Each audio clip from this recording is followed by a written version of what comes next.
नमस्कार मंडळी. तर आज आपण एक आगळीवेगळी रेसिपी बनवणार आहोत, जी पौष्टिकही आहे आणि चवीलाही छान लागते. मुलांना तर खूप आवडीची रेसिपी आहे ही.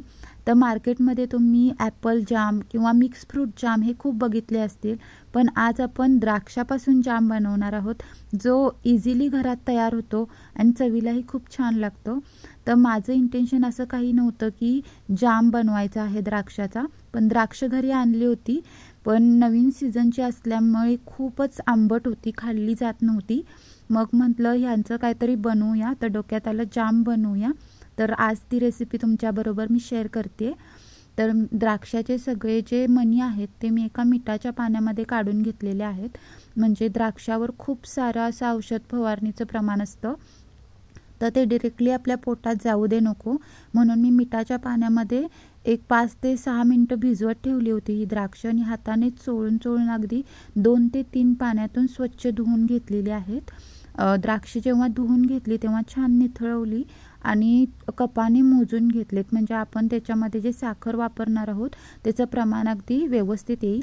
तर कपाने ही बरोबर 2 कप द्राक्ष भरली होती, ती मी एका मोठ्या मिक्सरच्या जारमध्ये घातलेत आणि 2 कप द्राक्षासाठी मी 1 कप साखर वापरणार आहे.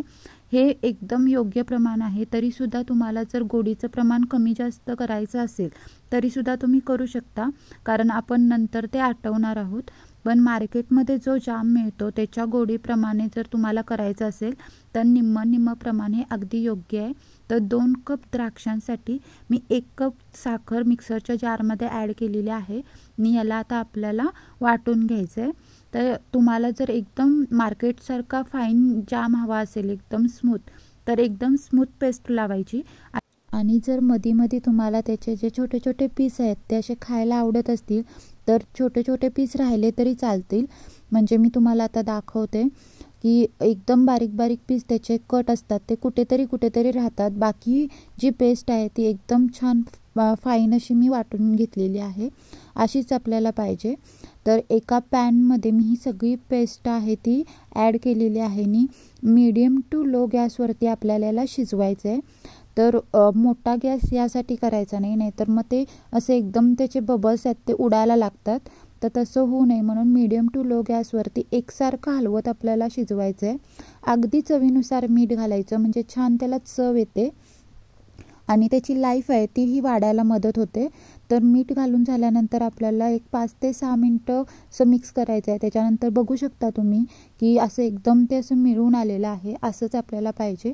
हा जाम बनायला थोडा वेळ लागतो, पण एकदम छान जाम बनून तयार होतो.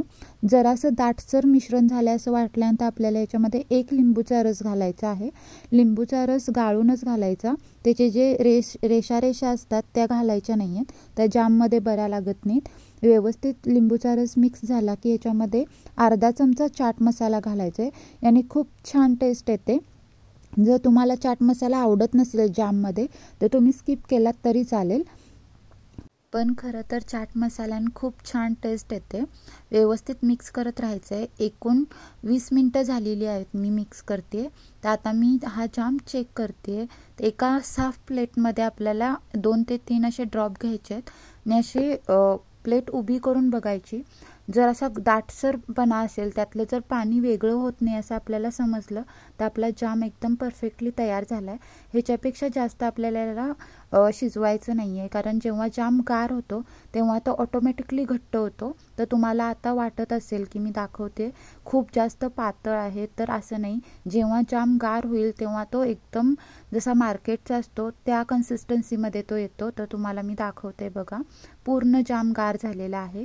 तर असा तयार झाला आहे. चवीलाही खूप छान लागतो हा. तर हा जाम आहे तो महिनाभर फ्रीज शिवाय बाहेर सहज टिकतो. फक्त एका स्वच्छ काचेच्या बरणीमध्ये आपल्याला याला भरून ठेवायचं आहे.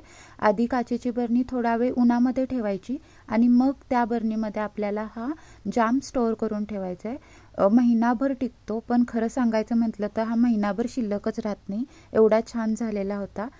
हा जाम जेवढा टेस्टी झाला आहे तेवढाच तो हेल्दीसुद्धा आहे. मुलांना तुम्ही टिफिनमध्ये सुद्धा चपातीला लावून देऊ शकता, किंवा जेव्हा हलकी फुलकी आपल्याला भूक लागते तेव्हासुद्धा हा जाम आपण चपातीला किंवा ब्रेडला लावून खाऊ शकतो. खूप छान लागतो.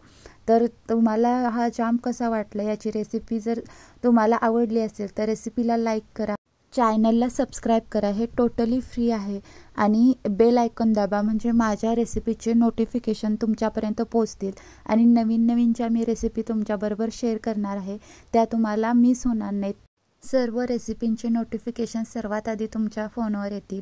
तर अशाच नवनवीन रेसिपींसोबत आपण पुन्हा पुन्हा भेटू. माझी रेसिपी एवढ्या मनापासून बघितल्याबद्दल तुमचे मनापासून धन्यवाद. अशाच नवनवीन रेसिपींबरोबर पुन्हा पुन्हा भेटू. Bye bye.